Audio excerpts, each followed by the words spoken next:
आलो कटकटी ये जो गरम होची पखाला कौन से बाढ़ आ ता सहित भेंडी पूरा चुन चुन करके भाजी के आण।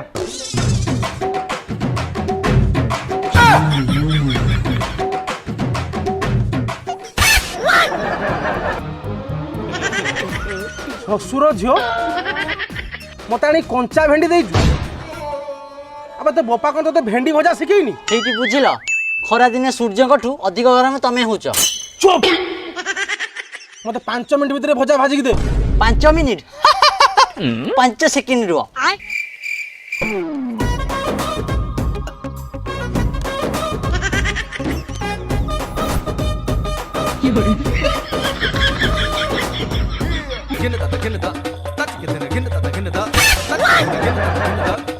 भजा हो गला 5 सेकेंड रे मो घईता खाइब पखाड़ा सांगरे आ मु तते पुरस्कार देबी राती अधरे।